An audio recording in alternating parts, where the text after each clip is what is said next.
Yo, what is good, YouTube? Welcome back to another JC2K video. In today's video, we're going to be ranking the top 10 best shooting guards in NBA 2K24 MyTEAM. Before we hop into the video, if you haven't already, make sure you hit that subscribe button. Help me push towards the 15,000 subscriber mark on the channel. I upload every single day, tons of daily MyTEAM content. Would really appreciate it if y'all do subscribe. And without further ado, let's hop right into it. We're going to start off with the number 10 spot in today's video. At number 10, we got Steve Smith. You could also make an argument for a couple guys, namely Vince Carter.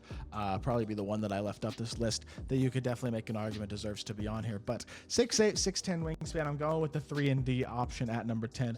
Good shooter, gold limitless, half catch and shooting green machine, a KCP base that I like a lot. Honestly, Gordon Hayward's upper don't love as much as the KCP base, but the jumper's still very good. He's a capable slasher, nice, versatile defender. Vince doesn't give me the defense that Steve does or the size. He's a better slasher and definitely a better playmaker, but I decided to go with Steve Smith at number 10.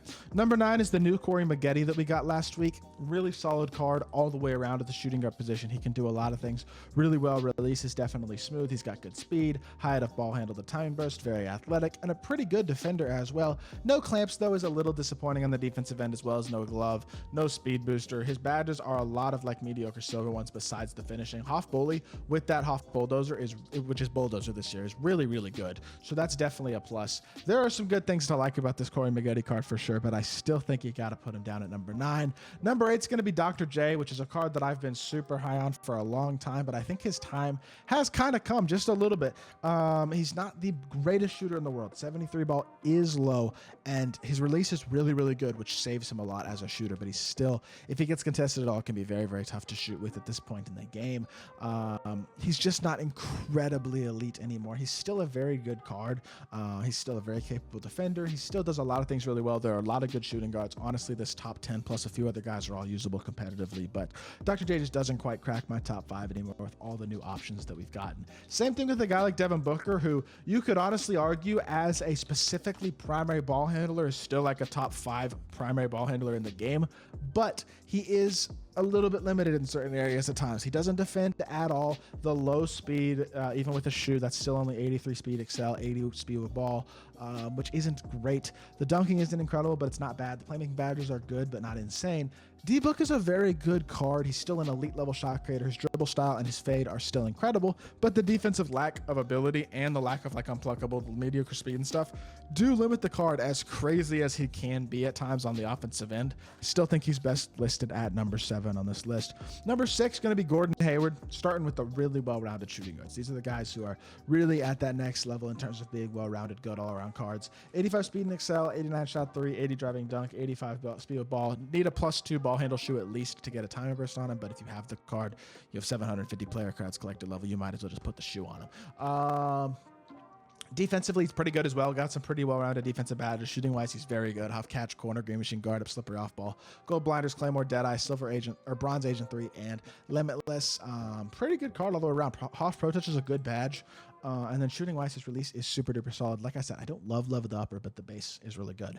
And I think Gordon Hayward, really good card. Now, Joe Johnson.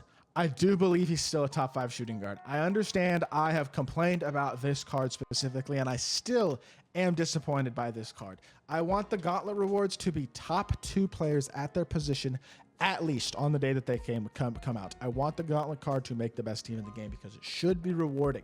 A win streak agenda should be rewarding for the player who earns it, and that I will stand on, even if people disagree with me and think that it sucks to have win streak agendas because some people can't complete them because they're not good enough at the game. That's okay. There should be incentive to be good at the game. It's not that big of a deal. It is okay for there to be content catered toward a competitive player.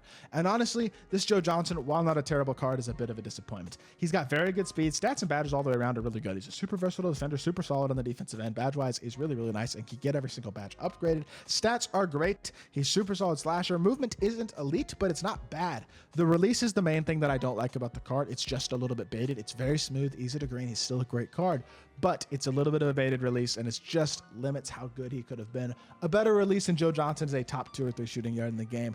Unfortunately, without it, I still think he cracks the top 5. I still think he's a really good card. If you get him, he makes a lot of people's lineups, and he's definitely an interesting, fun card. But I personally don't think he's any higher than number 5. So that is where I'm going to put him right now. At number 4, I'm going to go with Mikal Bridges. The Mikal that came out yesterday, you could make an argument for him at 3, but I think I think he's best suited at 4. 6'6", really long arms is nice. Hotspots remember outside the 3 is really good, and the shooting badges are great. He's a decent playmaker, although he does need a ball handle shoot to timing burst. Release is super smooth, easy. It's not super fast, but it's definitely not baited either. It's somewhere in that in-between, kind of like Gordon Hayward's release, I would say, in that it's not crazy fast, but it's good. Defensively, he's really, really good, though. Very versatile. Can guard on the interior a bit as well with the 86 interior and the long wingspan. And like I said, his release is good. Movement isn't incredible. Put a ball handle shoot, though. He can time and burst, which is nice. And he's a super solid all-around shooting guard. He's a great card. Really, really good on both ends. MJ is high at number 3. The reason he is all the way up at number 3, despite having honestly a pretty baited release and not being a great shooter, because let's be honest, he greens when he's open, but he's not a great shooter. He's incredibly athletic. He's one of the best defensive cards in the game. His animations defensively are crazy good. I honestly don't even really know why, but he's an absolute monster defensively. He rips everybody. Half right stick ripper is super, super nice on him. 95 driving dunk as well, 95 speed, 90 excel. His movement is also really, really good. Kemba escape is elite. MJ dribble style is great. His size up is great. His movement is actually really, really good. He does everything well except for shoot on the court. He's maybe the best pretty much at everything except for shooting. But the shooting does limit him a lot, and it literally drops him down 2 spots for me. I had MJ over B-Roy at first, but my opinion has now changed back to B-Roy being better. Specifically if you badge B-Roy. I will say, an unbadged B-Roy is probably 4th or 5th on this list. Maybe even 5th. But with badges, say you put a couple defensive badges on him, namely clamps, and then a couple other ones, and then a couple shooting badges on him, an Agent 3, and maybe boost up a couple of the playmaking badges. Some of that stuff, you're looking at a card with basically 90 plus speed with shoe, 86 3-ball, super good dunker, and a super good defender who will have really, really good badges that help with the mediocre stats. Really good size at 6'6" with a nice release. Really good release, honestly. He's a great card. Still super duper elite at the shooting guard position. Was an amazing ultimate reward. The fact that I'm still using the Season 1 ultimate reward toward the end of Season 2 now is something that is an absolute W in my opinion. Paul George comes in at the number 1 spot, though. I think he's pretty definitively the best shooting guard in the game. PG's release is so much improved from last year to this year. He's 6'8" with a 6'11" wingspan, which makes him tied for the tallest player on this list. Additionally, he's got just as good speed as Brandon Roy. He's an elite level shooter, an incredible slasher, and a super versatile defender. Can't get every badge like B-Roy can, but he's still super duper complete. Only badges he's really missing are Anchor, Brick Wall, and Unpluckable. I guess it'd be nice to have Dimer as well. But bronze speed booster isn't insane, but it gets the job done. He's a super solid shot creator, and honestly, shot creating is the thing that he does worst. His fade is very, very nice. His release is incredible. He's a top tier card. PG-13 is still elite, and he is still reigning supreme at the shooting guard position. Probably will be the best shooting guard in the game, at least until Kobe. Even if we get a Kobe, there's a chance PG is better than him. And PG is going to rule the shooting guard position for a while. It might honestly take like a Diamond T-Mac even for somebody to be better than PG at shooting guard. So with that being said, that is going to do it for this video. I hope y'all did enjoy. If you did, make sure you hit that like button, leave a comment, and subscribe.